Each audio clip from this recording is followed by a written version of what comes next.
Picture चालू करो बे।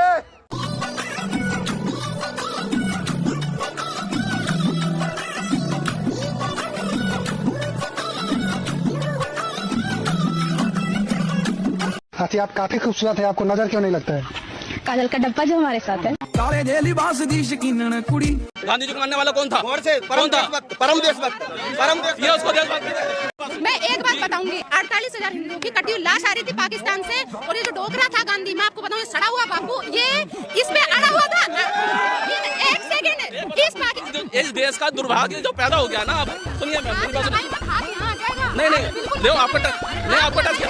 ध्यान सुनो, आप मेरी बहन हो, सीधी बात, आप मेरी बहन हो, सुनो। बेगम बना लेती तुम बहन को। 48,000 हिंदुओं की कटी हुई लाश की ट्रेन आ रही थी पाकिस्तान से, और ये जो रंडवा था उनको 68 लाख देने पे तुला था। मैं आपको बताऊं, इसलिए गॉडसे ने मारा, और गॉडसे परम भक्त है, गॉडसे जिंदाबाद। क्या बात है सर, क्या बात है सर। हम इस देश में सवाल पूछ सकते हैं कि पहलगाम के आतंकी अभी कहाँ है और क्यों नहीं गिरफ्तार हुए। हम पूछ सकते हैं कि पुलवामा में इतना आरडीएक्स कहाँ से आया। हम सवाल पूछ सकते हैं कि इतने सारे लोग जो आज बेरोजगार हैं, वो बेरोजगार क्यों हैं। अभी बता दे। बिल्कुल सही कहा सुप्रिया जी ने कि लोकतंत्र में सवाल पूछने का अधिकार है। मोदी से सवाल पूछो, योगी से पूछो, पर इंदिरा से मत पूछना वरना इमरजेंसी लग जाएगी, और राहुल से मत पूछना वरना थरूर जैसा हाल हो जाएगा।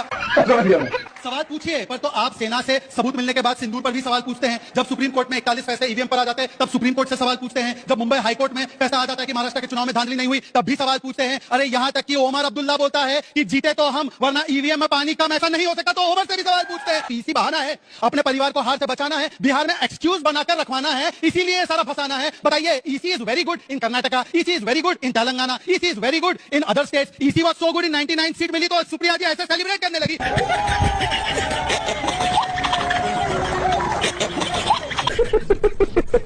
नो कि मैं ये बोल रही हूँ तो आएंगे कुछ धर्म के रक्षक। हाँ, ये ले आगे धर्म के रक्षक। इस बार तो तूने हमारे पप्पा के फेस्टिवल से बकचोदी की है। देख इस बार तेरे साथ क्या करता हूँ मैं। काले पतले फोन पे चार तरह दिखने वाली काली पतली बाबू।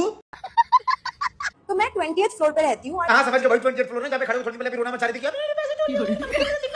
आगे बोल। जो ये नीचे शोर हो रहा है, ये जो बज रहा है, ये मेरे सर में घुस रहा है। और तू जब दारू पी के रात भर क्लब में पड़ी रहती है, तो वो म्यूजिक तेरे बिना बुद्धि वाले सर में नहीं घुसता। जब वो नहीं घुसता है तो ये मत घुसा। नहीं तो महाराष्ट्र की पब्लिक ऐसी है ना कि तेरे को शूट करने के लिए घर से बाहर नहीं निकलने देगी। बड़ी अच्छी बात कही है। और थोड़ा सा अगर रीजनेबल वॉल्यूम पे बजाओगे तो पापा बुरा मान जाएंगे क्या? और तू अपना काला सड़ा हुआ छोटी इंस्टाग्राम पे औकात में रहकर चलागी तो मार्क ज़करबर्ग बुरा मान जाएगा क्या? ना सुर है ना ताल है। अच्छा भय में। तेरे को पता है, जब महाराष्ट्र से लड़के लड़कियां आते हैं ढोल बजाने के लिए पापा के विसर्जन, वो कितने एक्सपीरियंस्ड होते हैं। रॉड दे। नहीं मोटा वाला गरम करके दे। और 3.5 घंटे से पीट रहे हो। सुबह से लेकर रात तक बिताएंगे। तेरे काले से पिछवाड़े में दम हो तो बंद करा के दिख। पिछवाड़ा है बैगन छोड़ो। मैं आपको इसके कंटेंट बनाने का स्टाइल बताता हूँ। जब इसके पास कोई काम धाम नहीं रहेगा, कोई शो नहीं रहेगा, कोई सॉन्ग प्रमोशन नहीं रहेगा, कोई बैंड प्रमोशन नहीं रहेगा, तो ये अपने घर में बकचोदी चालू कर देती है। मेरे घर में चोरी हो गया, मम्मी ने तो ये बोल दिया, घर की ढोल बज रहा है। अरे काला पतला पोलियो मारा हुआ चम्मच। अब भगवान ने शक्ल ठीक नहीं थी, कम से कम बात तो ठीक से कर लिया कर। 10 बार सोचा कर बोलने से पहले। ओ सॉरी, सोचेगी भी कैसे, दिमाग तो दिया ही नहीं भगवान ने, बस जुबान दे दिया।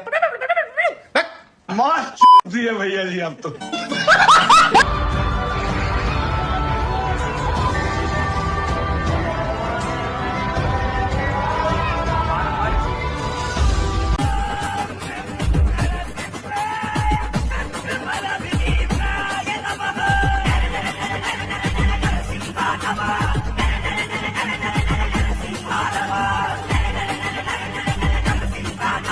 सुअर का दांत पास में रखे, रात भर पानी में भिगो देवे, वो पानी की 2 बूंदे लवजेहाद से ग्रसित लड़की के मुंह में डाल देवे। लेडी कांस्टेबल को बोल के उसके शरीर पर के गंडे धागे ताबीज निकलवाएं। तुरंत वे लवजेहाद का असर खत्म हो जाएगा, जादू टोनों का असर खत्म हो जाएगा, क्योंकि सुअर के दांत से सारे मुसलमानी जादू टोने खत्म हो जाते हैं। बिहार में इलेक्शन आ गया है, रैली में ले जाने के लिए संपर्क करे। कोई भी दल हो, निर्दल हो, हम लोग किसी भी पार्टी में जाने के लिए तैयार है। प्रत्येक व्यक्ति 500 रुपया, गाड़ी आपका रहेगा, खाना पीना आपका रहेगा। हम लोगों का काम है झंडा इधर से उधर करना, दिन भर जिंदाबाद मुर्दाबाद चिल्लाना। हमारे सारे दोस्त बेरोजगार है, पैसा के लिए हम लोग किसी भी पार्टी के रैली में जाने के लिए तैयार है। वाह भाई वाह। अगर आपको मोदी को हराना है तो मोदी को लूट लो। अब मोदी से क्या लूटोगे? उनकी नीयत लूटोगे, उनका कैरेक्टर लूटोगे, उनकी देशभक्ति लूटोगे, उनके काम करने की ताकत, उनका विजन, उनका दिमाग, ये सब लूट लो तो मोदी खोखा हो जाएगा। वो आपने लूट तो लिया, लेकिन वो रखने के लिए भी आपके अंदर एक कैरेक्टर होना चाहिए। वो कैरेक्टर विपक्ष में नहीं है। और ये और दूसरे अमित भाई हैं, उनकी केबिन में आप जाओ ना, उनको पता है आप किस चीज के लिए आए हो। अच्छा, बिना मुंह खोले, बिना बताए उनको पता है ये क्यों आया है।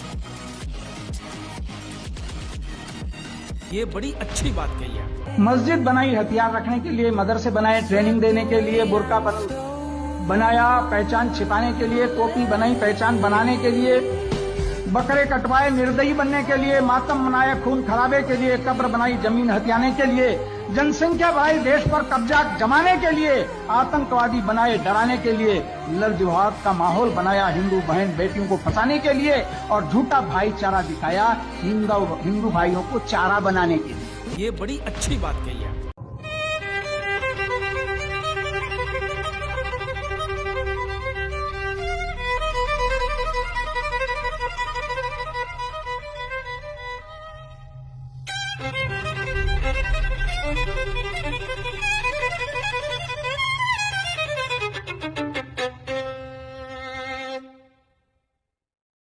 I'm tired of being called a katua. I'm tired of being called a mullah. I'm tired of being called जिन्ना की औलाद. I'm tired of being told to go to Pakistan. आज हमारे ऐवान के सामने जो वक्त तरमीम बिल पेश किया गया है, ये न सिर्फ हमारे बुनियादी हुकूक की खिलाफ वर्जी है, बल्कि राइट टू इक्वलिटी के भी साफ खिलाफ है।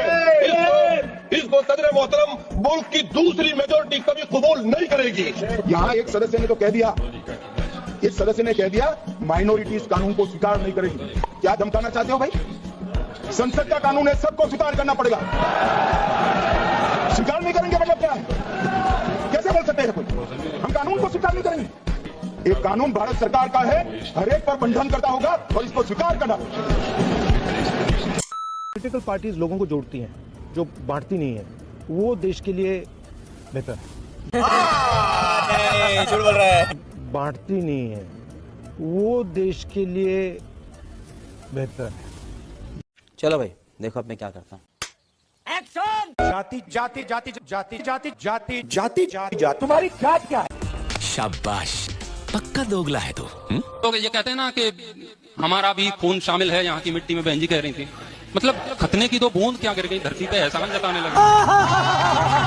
एक बात बताती हूँ, आजकल के ये जो कट्टर मुसलमान है ना, ये सब भूतकाल के गद्दार हिंदू थे, और आजकल के ये जो सेक्युलर हिंदू है ना, सेक्युलर तो या डरपोक हिंदू है ना, ये भविष्य के मुसलमान है।